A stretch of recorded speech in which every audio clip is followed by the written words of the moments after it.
En estos 3 o 4 domingos hemos estado hablando sobre lo que algunos le llaman el sermón del aposento alto. Sabemos que es de Juan capítulo 13 al Juan capítulo 17, es lo que el Señor Jesucristo le habló a los suyos, estando allí en el aposento alto, en el lugar donde el Señor tuvo la última cena, la cena de la Pascua, antes de ser entonces entregado y ser sacrificado, crucificado por cada uno de nosotros. Ahora, habíamos dicho, tal vez en un modo de introducción, habíamos dicho que después que el Señor estuvo en la cena con ellos, donde partió los elementos, el pan, la copa, ¿se acuerdan? Y después que hizo el lavamiento de los pies, hasta ese momento estaba Judas. Después Judas se retira y entonces el Señor, en una manera muy personal, muy particular, muy privada, les enseña a sus discípulos estas verdades que hemos estado estudiando estos domingos. Y decíamos, otra vez repitiendo, que discípulo significa un alumno, un seguidor.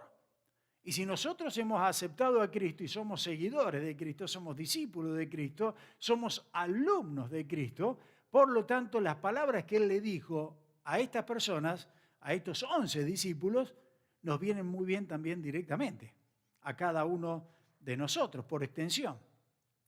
Entonces, sería bueno tomar nota. Ahora, hemos visto al principio del capítulo 13, a modo de repaso hasta ahora, el Señor nos enseña a servir como Él sirvió. Y le puse como título a esa serie, imitando a nuestro Señor, imitando a Cristo en realidad. Y el Señor nos enseñó entonces a servir, como a través, de toda su vida, por supuesto. Él mismo dijo, no he venido a ser servido, sino para servir. Pero al mismo tiempo el Señor Jesucristo lavó los pies de los suyos, inclusive de aquel que era su traidor. Y no lo hizo teniendo consideración, cierto, para que nosotros lo tuviéramos como una ordenanza más en la iglesia, como es, por ejemplo, la Santa Cena o como es, por ejemplo, el bautismo. No, lo hizo una sola vez. ¿Pero por qué lo hizo? Para dejarnos ejemplo de lo que es servir. Y estuvimos hablando de eso. Si alguno no lo vio, están en los videos también ahí en YouTube, lo pueden ver también. En segundo lugar, el Señor nos enseñó en capítulo 13 de Juan a amar como Él ama. Esa fue una enseñanza muy especial porque el Señor nos mostró cuál es el verdadero amor. Hoy en día se ha cambiado, hoy en día se ha secuestrado lo que es el verdadero amor. Hoy se ha manipulado el término amor a tal punto de que si tú no aceptas lo que yo creo ser o la percepción que yo tengo de mí, sea una cosa de un género o lo que sea, entonces, ¿qué pasa? Hoy en día el mundo dice, no aceptas lo que yo soy, entonces me odias directamente. No tienen ni idea de lo que es el verdadero amor. Y vimos justamente que ese amor estaba personificado en la persona del Señor Jesucristo. El último domingo vimos en Juan 14, saltamos al versículo 12 al 14, y nos enseñó cómo orar. Cómo orar. Y en una forma muy reducida, el Señor nos dice que tenemos que orar de acuerdo a la voluntad del Padre. No orar para nuestros propios deleites, no orar para nuestros propios deseos, sino orar según la voluntad de Dios. Ahora el Señor, voy a volver, eso saltamos del 12 al 14, versículo 12 al 14, ahora les invito a que abran sus Biblias en Juan 14, pero vamos a ver solamente los primeros 6 versículos, Y el Señor nos va a enseñar en estos versículos dónde nos vamos a ir con Él. ¿Dónde vamos con el Señor? Bueno, indudablemente nos vamos al cielo, eso es lo que la palabra dice. Por eso que le puse como título Nuestras moradas celestiales, ese es el título. Así que para entrar en el contexto de este pasaje, yo les invito entonces que leamos unos versículos anteriores, ahí en el capítulo 13, vamos a leer del 33 en adelante hasta el versículo 6, 14:6. ¿Amén? ¿Lo tienen? Muy bien, entonces dice la palabra del Señor. Juan capítulo 13, versículo 33. Hijitos, aún estaré con vosotros un poco. Me buscaréis, pero como dije a los judíos, así os digo ahora a vosotros. A donde yo voy, vosotros no podéis ir. Un mandamiento nuevo os doy, que os améis unos a otros, como yo os he amado, que también os améis unos a otros. En esto conocerán todos que sois mis discípulos, si tuviereis amor los unos con los otros. Le dijo Simón Pedro, ¿a dónde vas? Jesús le respondió, a donde yo voy no me podéis seguir ahora, mas me seguirás después. Le dijo Pedro, Señor, ¿por qué no te puedo seguir ahora? Mi vida pondré por ti. Jesús le dijo, ¿tu vida pondrás por mí? De cierto te digo, no cantará el gallo sin que me hayas negado 3 veces. Ahora capítulo 14. No se turbe vuestro corazón. Creéis en Dios, creed en mí también. En la casa de mi Padre muchas moradas hay. Si así no fuera, yo os lo hubiera dicho. Voy, pues, a preparar lugar para vosotros. Y si me fuere y os preparare el lugar, vendré otra vez y os tomaré a mí mismo, para que donde yo estoy, vosotros también estéis. Y sabéis a dónde voy, y sabéis el camino. Y le dijo Tomás al Señor, Señor, no sabemos a dónde vas. ¿Cómo pues podemos saber el camino? Y Jesús le dijo estas palabras memorables. Jesús les dijo, yo soy el camino y la verdad y la vida. Nadie viene al Padre si no es por mí. Padre, gracias por tu palabra, gracias por tus promesas, gracias por la esperanza que tenemos. En Cristo Jesús pedimos tu bendición. Amén, Señor. Ahora, hay algo que me llama mucho la atención de este pasaje, hay muchísimas cosas, pero lo que acabamos de leer, el Señor Jesucristo le dice en el versículo 34, 13:34, dice, un mandamiento nuevo os doy, que os améis unos a otros. Sabemos que el mandamiento viejo es el que aparecía en el Antiguo Testamento, ¿se acuerdan? Amarás a tu prójimo como a ti mismo. Y el Señor dice, no, eso ya pasó ya. Ahora te doy un mandamiento nuevo. Y nos puso la valla mucho más alta, porque me puedo amar hasta un cierto punto, pero amar como Cristo me amó. Ahora el Señor dice, un mandamiento nuevo doy, que os améis como yo os he amado a vosotros, ¿cierto? Uno a otros. Ahora lo interesante es que el Señor le da ese mandamiento nuevo y los discípulos no le dicen, Señor, ¿cómo es esto? ¿Por qué es un mandamiento nuevo? ¿Cómo es lo del amor? No dicen absolutamente nada acerca, no hacen ninguna pregunta acerca de ese amor. Y me preguntaba, ¿por qué? Bueno, porque Jesús le dice en el versículo 33, hijitos, aún estaré con vosotros un poco. Me buscaréis, pero como dije a los judíos, así os digo ahora a vosotros, a donde yo voy, vosotros no podéis ir. Así que está bien, el amor puede esperar un segundo, pero ¿a dónde va, Señor? Esa era la pregunta que ellos tenían.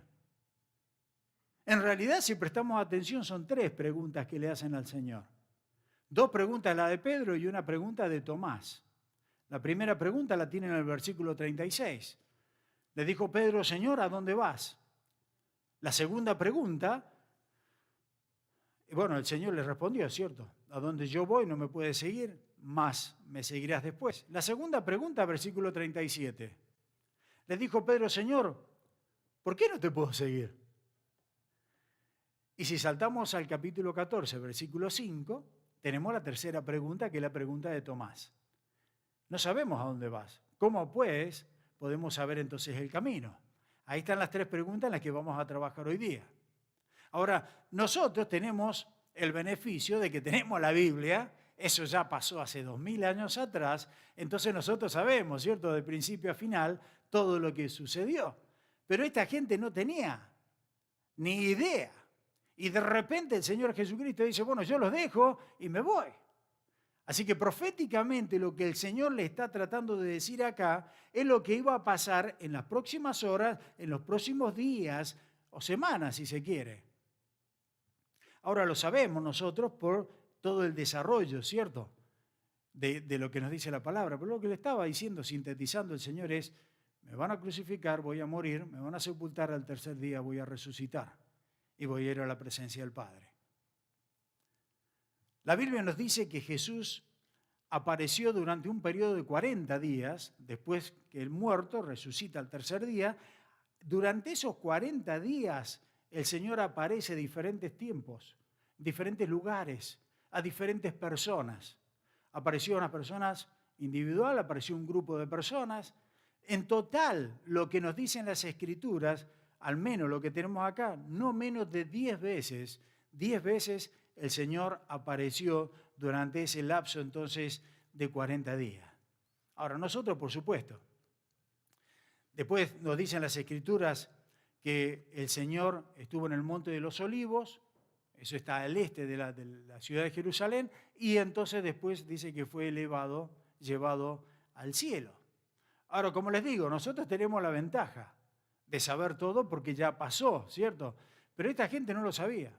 Y lo que la Biblia lo que le está afirmando acá a esta gente, y quiero que lo tengan en mente, lo que la Biblia registra precisamente en esto es: Jesucristo fue crucificado, fue muerto, fue sepultado y resucitó y llevado a la presencia del Padre. Ese es el gran evangelio, si se quiere. 40 días después de eso, el Señor vuelve entonces a la presencia del Padre, de donde había venido.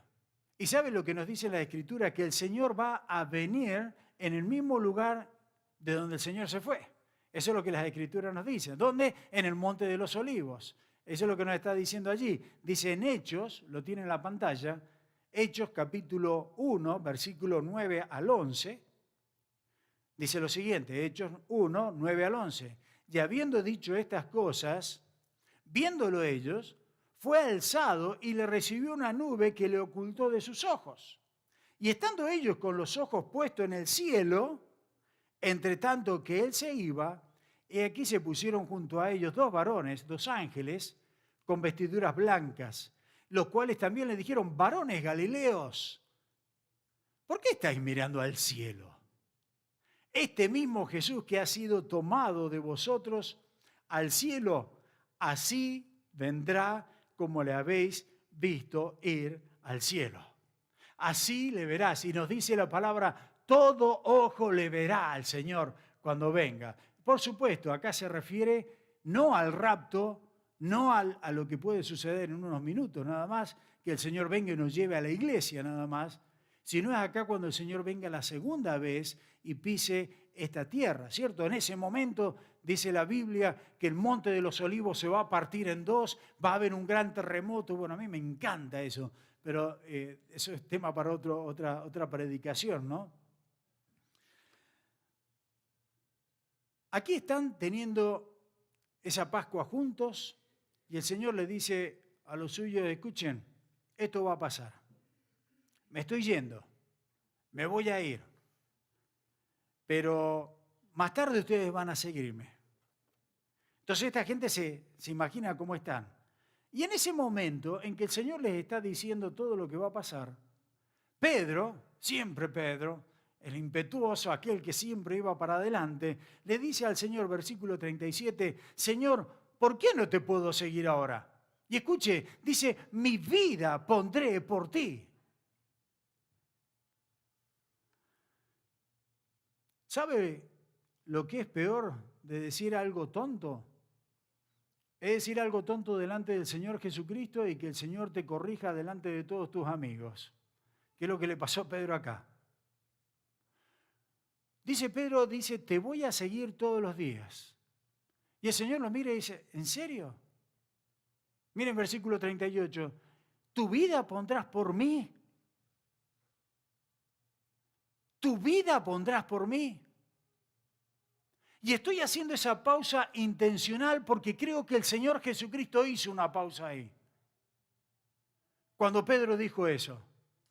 Para mí que el Señor dice, tu vida pondrás por mí. Y ahí se hizo un silencio sagrado en el aposento alto, donde creo que cada uno de los discípulos, de los 11 que estaban allí, se habrían preguntado, ¿Pondré yo la vida por el Señor? ¿Darías tú la vida por mí?, le dice el Señor, y le añade con toda seguridad. Le dice el Señor allí, de cierto te digo, no cantará el gallo sin que me hayas negado 3 veces. Antes del amanecer, pero bueno, cuando canta el gallo, antes de que este animal cante, me vas a negar 3 veces. Yo creo que este gallo no tiene nada que ver con el gallo que conocí en Costa Rica, ¿eh? Porque el gallo ese a mí me dijeron que cantaba temprano. No, ahí tengo a Jay y a Graciela de testigo. Ese gallo cantaba a las 12, cantaba a las 1, a las 2, a las 3, a las 4 de la mañana, cantaba todo el día. Así que no había manera. Este es diferente, este gallo, ¿eh? Ahora, una de las cosas que me llama la atención es que Pedro fue marcado por un trágico fracaso. Pedro fue marcado por ese fracaso de decir y creerse una gran persona, creerse muy fuerte, y resulta que terminó negando al Señor, ¿no? Pero saben que una de las cosas que me encanta de la vida de Pedro, porque hasta cierto punto es la imagen de la vida tuya y la mía. Hasta cierto punto la vida de Pedro, con esos fracasos, con esas decepciones al Señor, con esas fallas. ¿Cuántas veces nosotros entristecemos el corazón del Señor? ¿Cuántas veces pecamos contra el Señor? Pero saben, la vida de Pedro no solamente estuvo marcada por ese gran fracaso, sino que la vida de Pedro también estuvo marcada por una gran restauración, una tremenda restauración. Hasta el punto que, no lo vamos a ver ahora, por supuesto, pero en el capítulo 21 de Juan, si después lo ven en la casa, se trata solamente de la restauración de Pedro. Es la conversación del Señor con Pedro, cómo el Señor lo restaura a este hombre. Y es una imagen nuestra. ¿Saben? Nosotros fallamos. Nosotros entristecemos al Señor tantas veces. Fracasamos, metemos la pata como la hizo Pedro. Pero gloria a Dios que cuando nos arrepentimos, el Señor tiene un corazón grande, inmenso en misericordia y en gracia. Y el Señor nos restaura una y otra vez. Ahora, lo que quiero que vean acá, sobre todas las cosas, es lo que dice el Señor acerca de que nos vamos al cielo. Y ese es el tema en realidad que quiero tocar, el cielo. Y es importante para nosotros ver esto que el Señor les dice, donde Él se va, que después ustedes van a seguirme, le dice el Señor en otras palabras. Y es importante ¿por qué? En primer lugar, para preparar a sus discípulos de la partida del Señor. El Señor bien lo dice, en cualquier momento yo me voy, dejo esta tierra y los dejo acá solos, ¿cierto? Y en segundo lugar, ahora tenemos que pensar la sorpresa para esta gente. Habían estado 3 años y medio con el Señor en ese ministerio público. Y está a punto de decirle, Señor, bueno, yo voy a morir, voy a resucitar, ¿cierto? Y voy a ascender al cielo. Así que le está anticipando el Señor. Pero le dice, no me voy a dejar, un poquito más adelante, me estoy adelantando, el Señor dice, no los voy a dejar solos, no los voy a dejar huérfanos. Allí en Juan 15, 26 dice, pero cuando venga el Consolador, el Espíritu Santo, a quien yo enviare del Padre, el Espíritu de verdad, y el cual procede del Padre, Él dará testimonio acerca de mí. En otra parte dice el Señor, les conviene que yo me vaya, para que entonces se envíe el Consolador. Así que en primer lugar, el Señor dice, quiero que presten atención, porque yo me voy a ese lugar. Así que estén preparados. Pero en segundo lugar, el Señor nos dice eso a nosotros también, para que nosotros estemos preparados para un día salir de esta tierra, para un día partir, porque eso es seguro, si el Señor no viene antes, seguro todos nosotros vamos a tener que enfrentarnos a la muerte. Tarde o temprano, no hay edad para esto. Tarde o temprano un día, si no viene el Señor, por supuesto, vamos a tener que enfrentar eso. Bien dijo Benjamin Franklin, y tenía razón, hay 2 cosas seguras en la vida, 2 cosas seguras. Una, la muerte, y la segunda, los impuestos. Y nosotros bien sabemos acá en Canadá lo que son los impuestos, las taxas. Esa no nos salvamos nada. Pero lógico, como pagamos impuestos siempre, es algo que estamos familiarizados. Pero la muerte no estamos muy familiarizados porque la pasamos una vez y listo. Pero es para abrir los ojos. Ahora, hace 52 años, era un bebé yo, mentira. Hace 52 años salió la canción Imagine, o Imagínate, ¿no? De John Lennon. Ahora, los Beatles la cantaron por primera vez en 1971. Hay algunos que dicen, ¿qué es lo que es esa fecha? Bueno, era una fecha esa. 1971. Y saben que todavía Imagine todavía se escucha. Yo la escucho casi toda la semana. Si escuchás la radio, casi toda la semana se escucha. Ahora, lo más interesante es que esta canción, a nivel mundial, de todas las canciones, ocupa el tercer puesto. De lo más importante, las canciones más importantes, esta canción ocupa el tercer puesto. Ahora, yo estaba mirando y cuando leía eso, digo, es una tragedia esto. Porque para mí es una canción, sí, es cierto, por más melodiosa que sea la melodía, ¿cierto? Pero el lenguaje que usa es un lenguaje oscuro. Y le traduje el primer verso nada más, no se lo voy a cantar. Dice, imagina que no hay cielo. Es fácil si lo intentas. Ningún infierno bajo nosotros. No hay cielo, no hay infierno.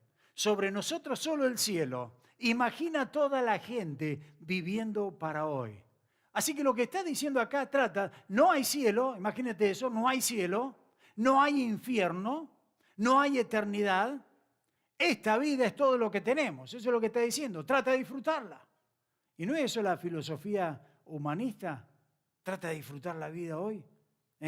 No hay comprensión real de la existencia del cielo y del infierno. Es una canción, cierto, que tiene una melodía muy, muy relajante y la gente entonces se mueve para un lado y otro. Yo he visto cantidad todavía, hubo en unas olimpiadas, no me acuerdo cuál fue, que cantaron esta canción y estaban todos y van para un lado y para otro, pero ¿se dan cuenta de lo que están cantando?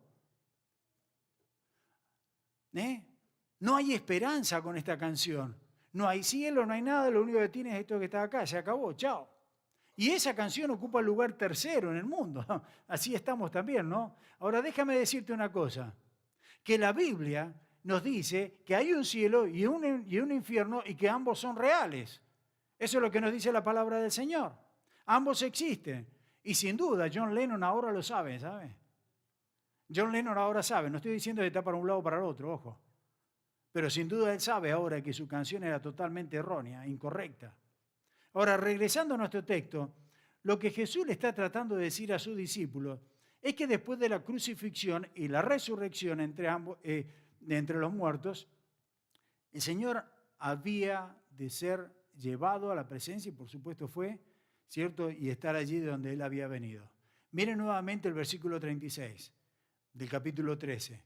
Le respondió, a donde yo voy, no me podéis seguir ahora, mas me seguirás después. Le está diciendo a ellos, y nos está diciendo a nosotros también, que el cielo es el lugar donde vamos a ir después que muramos. A todos aquellos, por supuesto, que creen en el sacrificio de Cristo. Es decir, que Cristo cuando murió y resucitó, abrió las puertas de los cielos a todo aquel que en Él cree. Y le ha recibido como Señor y Salvador. El cielo es una elección para el hombre. El cielo es la elección. Y Jesucristo murió en la cruz para evitar que la mayoría de las personas fueran al infierno. Y para así abrir entonces las puertas para todo aquel que en Él cree.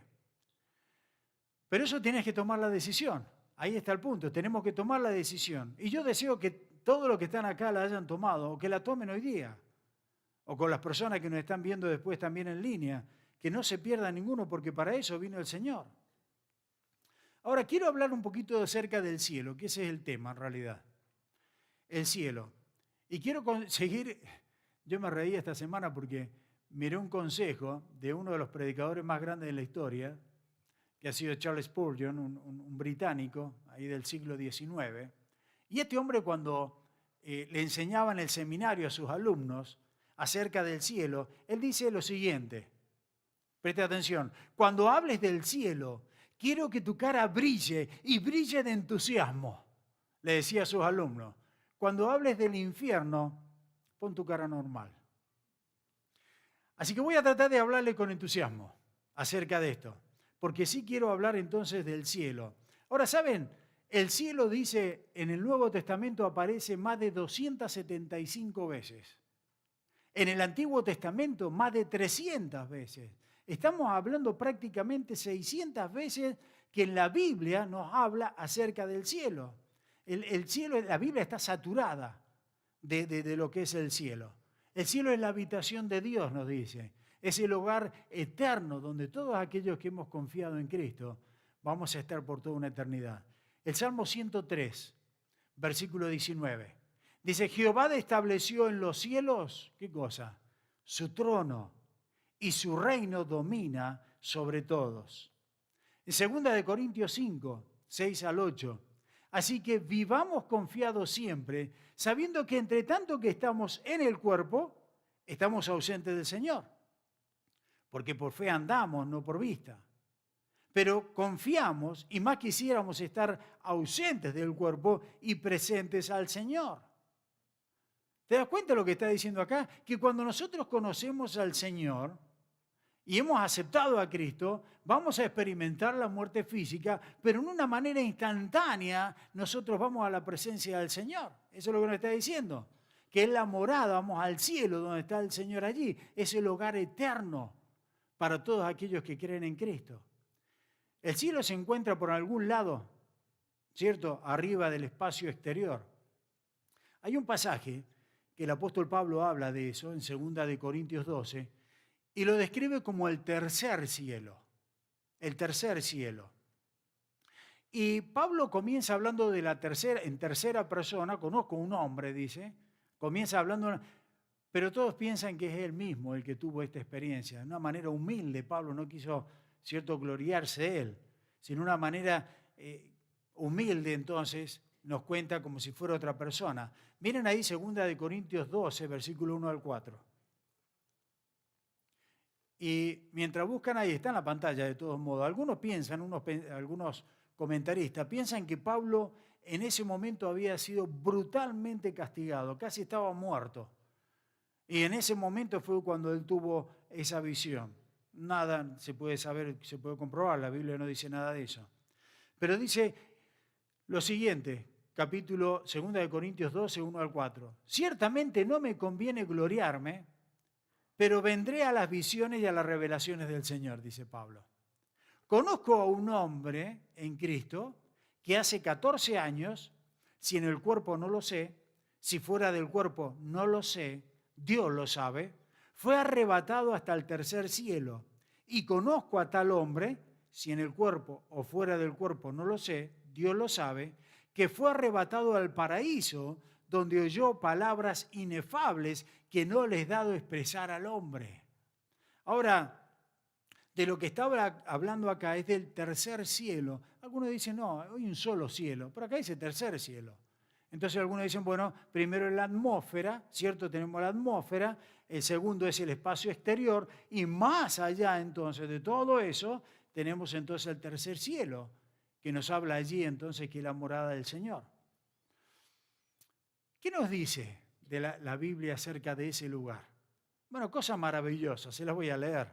Tiene calles de oro, puertas de perlas, muro de jaspe, cimiento de piedras preciosas y un río cristalino que la atraviesa. Ahora, por mucho que nosotros podamos apreciar, ¿cierto?, la belleza que tenemos en este mundo, en este planeta donde vivimos, yo soy un fanático, me encanta la creación del Señor. Y por donde voy siempre digo, ¡ay, qué bonito! Sea lo que diga, digo, qué bonito, porque es bellísimo. Y en este país tenemos unos lugares espectaculares. Pero en nuestra América Latina tenemos lugares también espectaculares, créanme que sí. Denise me estaba ahí, les manda saludos siempre, ¿no? Pero Denise fue hace un par de semanas, unos días, a las cataratas del Iguazú. Claro, nosotros muy orgullosos con nuestras cataratas acá. A mí me encanta, yo no sé por qué, pero siempre vamos 3 o 4 veces al año a las cataratas del Niágara. Me conozco todo, pero me encanta, es una maravilla ver esa cantidad de agua. Me dice, papá, esto es fabuloso. las cataratas del Iguazú. No cae tanta cantidad, pero dice el paisaje es mucho más extenso, está en el bosque, en la selva, tenés tucanes, tenés los monos, tenés de todo, hay de todo, los cuatí, hay de todo. Dice espectacular. Y uno dice, wow, uno se queda con la boca abierta, ¿no? A tal punto que tantas veces ha pasado que nos encontramos en un lugar y decimos, cuán grande es Dios, ¿cierto? Para haber creado semejante cosa. Ahora, lo interesante es que por más que nosotros nos imaginemos algo tan bello acá, no tenemos ni idea, no podemos llegar a imaginar el lugar donde vamos a pasar toda la eternidad. Y eso es fantástico, por eso es que nos tenemos que gozar y regocijar en el Señor. Ni simplemente no puedo imaginarme lo que va a ser el cielo.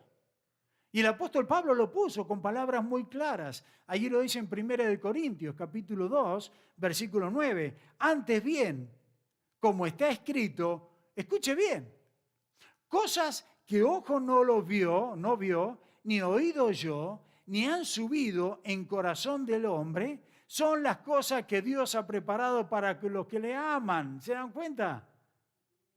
Así que es maravilloso.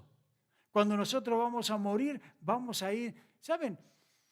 Cuando Pablo tuvo esa experiencia, lo toma así, ¿no? Pero hay muchos, yo no sé si ustedes han escuchado, pero yo he visto hasta películas donde hay chicos o hombres, mujeres, que dicen que se han muerto y que han ido al cielo y han pegado la vuelta. Créalo o no lo crea, es personal, ¿cierto? Yo lo que creo es lo que me dice la Biblia. Y lo que me gusta es los términos que la Biblia me lo da, porque eso es verdad, y ahí está la palabra. Y nos dice que es un lugar hermoso, bellísimo, inimaginable. Pero otra cosa, la Biblia dice acerca del cielo, dice en Apocalipsis, capítulo 21, versículo 23. La ciudad no tiene necesidad de sol, ni de luna que brillen en ella, porque la gloria de Dios la ilumina y el Cordero es su lumbrera. Ahora, ¿se dieron cuenta? No hay necesidad del sol, no hay necesidad de que la luna en la noche refleje la luz del sol. Dice, ¿por qué? Porque el Señor, la gloria del Señor es lo suficiente para iluminar entonces todo ese lugar. La Biblia también nos dice que en el cielo no habrá más muerte, no habrá más luto, no habrá más llanto, no habrá más dolor. No habrá más tristeza, no habrá más pecado, no habrá más enfermedad. Ahora, será una existencia realmente hermosa allí, sin las cargas que tenemos que llevar acá cada día, el dolor que pasamos cuando una persona o un ser querido muere, la devastación que uno siente cuando el doctor te dice, mira, te queda poco y tienes una enfermedad terminal. Cuando estemos en la gloria del Señor no va a haber más sufrimiento, dice acá, no más dolor, no más enfermedad, no más dolencia, no más tristeza, no más llanto. Es un lugar maravilloso y eterno donde cada creyente vamos a estar siempre con el Señor y eternamente. ¿Cómo no nos vamos a regocijar de eso? Y luego también en el cielo es un lugar, y me encanta esto, porque me llena el corazón de alegría y de emoción. El cielo es un lugar de reencuentros. Creo que eso es lo más hermoso. Encuentro con nuestros seres queridos y amigos que conocieron al Señor. Y eso probablemente es una de las cosas más alentadoras que como seres humanos tenemos, ¿cierto? Porque no nos imaginamos aquello que es hermoso, pero sí me imagino poder ver a mi vieja.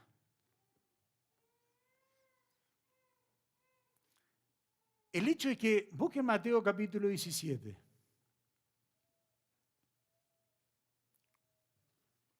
Mateo 17.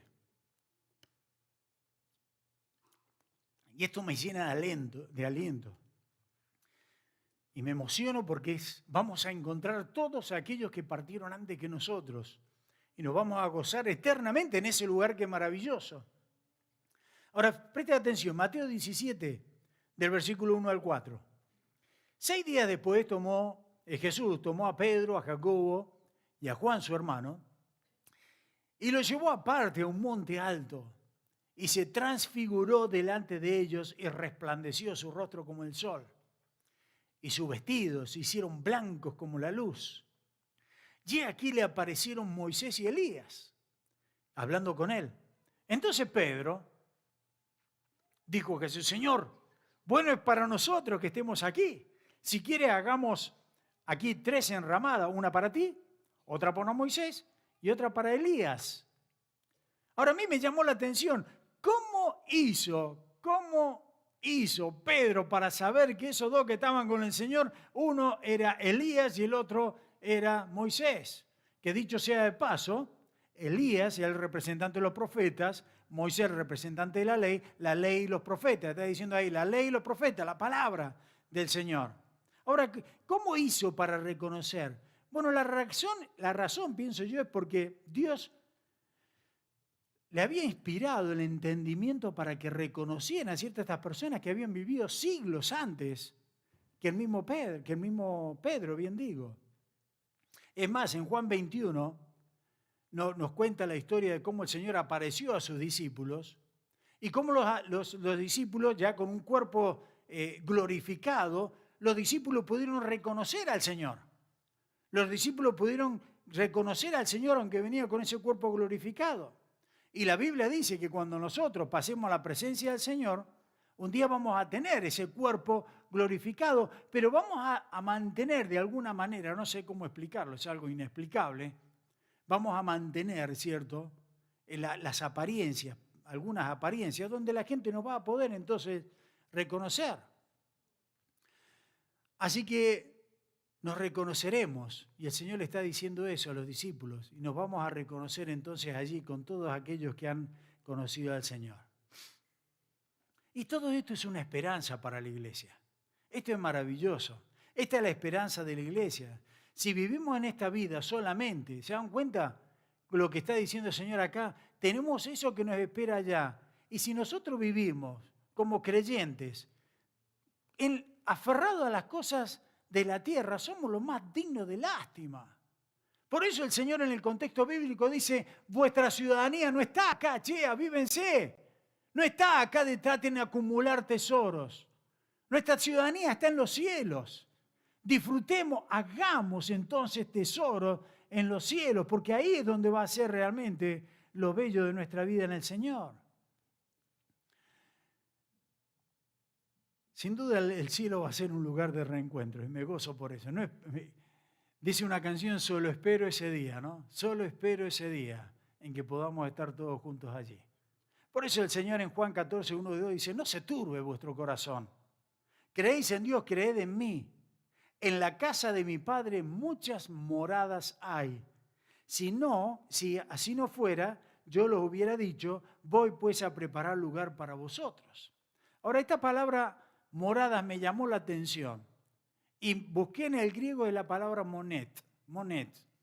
Ahora escuche, porque algunos piensan, y yo por ahí me he reído también, el Señor me va a tener una morada ya que es una mansión espectacular solo para mí nada más. ¡Ah, qué lindo!, ¿cierto? Y algunos dicen, lo que no tenemos acá, y pensamos en eso. Bueno, no te quiero poner nervioso, ¿no? Pero esa misma palabra monet la encontré que es la misma que se usa en el versículo 23, cuando dice, respondió Jesús y le dijo, el que me ama mi palabra guardará y mi palabra le amará y vendremos, y mi Padre, le amará y vendremos a él y haremos morada en él.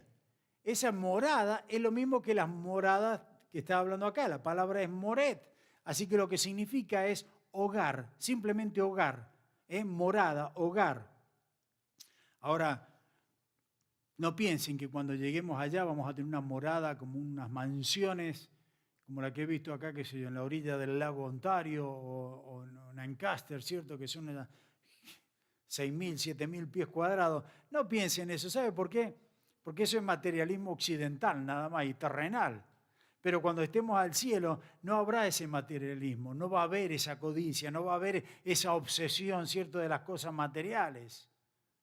Déjame decirte algo, ¿sabe con qué te vas a obsesionar en el cielo? Y realmente te va a cautivar con la persona de Cristo. Lo más hermoso que tiene el cielo es la persona del Señor Jesucristo. Y nosotros vamos a estar alrededor de ese trono, disfrutando de su presencia, alabando al Señor por los siglos de los siglos. Entonces, todo lo que el Señor Jesucristo les quiere decir acá es no se aferren a las cosas materiales, aferrémonos a las cosas celestiales. Y lo más lindo que lo que quiere decir el Señor acá, hay lugar para cada uno de nosotros. De hecho, termina el versículo 2, dice, voy pues a preparar lugar para vosotros. Hay lugar para ti, pero tienes que escogerlo. Tienes que elegir ir ahí, ¿cierto? Tienes que escoger ir al cielo. Ahora, ¿por qué digo eso? Porque acá entra la tercera y la última pregunta, que es la pregunta que le hizo Tomás. Juan 14, versículo 5. Le dijo Tomás, Señor, ¿no sabes a dónde vas? No sabemos a dónde vas. ¿Cómo pues podemos saber el camino? ¿Cómo podemos llegar al cielo? En otras palabras, le dice Tomás. Y el Señor le dice estas palabras que son tremenda declaración. El Señor le dijo, yo soy el camino y la verdad y la vida. Nadie viene al Padre si no es por mí. Y sabe, esa declaración del Señor disipa toda pregunta, disipa toda duda, se acaba. La pregunta del hombre, ¿cuál es la forma de llegar al cielo? Bueno, a través de Cristo. Tengo que hacer obras buenas, tengo que rezar, tengo que hacer sacrificios, tengo que escuchar a que alguien me diga tal y tal cosa, tengo que hacer beneficencia, tengo que hacer donaciones. ¿Qué tengo que hacer para llegar al cielo? El Señor dice, yo soy el único camino. No tienes que hacer nada, ya lo hizo Cristo. Tantas veces que nos esforzamos y a mí me da un dolor tremendo. Cada vez que comparto el Evangelio hay un sabor agridulce en mi boca. Dulce porque estoy compartiendo lo más grande que tengo, que es el tesoro más grande que una persona pueda tener. Pero es amargo cuando la persona lo rechaza y no aprovecha eso, esa riqueza. Y encima van cargados, ¿cierto? Con qué es lo que tengo que hacer, qué obras tengo que hacer, qué sacrificios tengo que hacer. Cuando el Señor Dios Padre dice, ya cargué a mi Hijo con toda tu carga, con todo tu pecado, con todas tus fallas, la cargué sobre mi Hijo Jesucristo. Y Él la llevó a la cruz. Y Él permitió a través de su sacrificio, su muerte y resurrección. Entonces ahora que se abran las puertas de los cielos, para que todo que en Él cree, tenga vida y vida eterna. La palabra del Señor dice, no hay ni uno justo. Romanos 3:10 dice, no hay justo ni aún uno. Todos nacimos en pecado, todos cometemos pecado, todos de nacimiento hemos nacido ya con pecado, somos culpables. No hay absolutamente nada que podamos hacer lo suficientemente bueno como para compensar esa naturaleza pecaminosa que tenemos. Y Dios sabe eso, por supuesto. Por eso envió a su Hijo, a su unigénito, como único Salvador. Y todo lo que necesitas es a Cristo y solamente a Cristo. No creas la mentira que muchos dicen, no, todos los caminos llevan a Dios. No, todos los caminos nos llevan a Dios. Un solo camino. Y Jesucristo dice, yo soy ese camino. Porque Él no dice, yo soy una alternativa o uno de los caminos. Cuando el Señor dice, yo soy el camino, está diciendo el único camino para llegar al Padre es a través mío. Cristo está haciendo un reclamo exclusivo. Así que delante de esta declaración tienes dos opciones. O crees lo que Cristo dijo o no crees. Si no crees lo que Cristo dijo, entonces Cristo es un mentiroso, indudablemente. Pero si crees, entonces tienes que aceptarle. Tienes que entonces recibirlo como Señor y Salvador personal. Mira, termino en Hechos capítulo 4, versículos 12. Nos dice muy claro esto. Hechos 4, 12. Y en ningún otro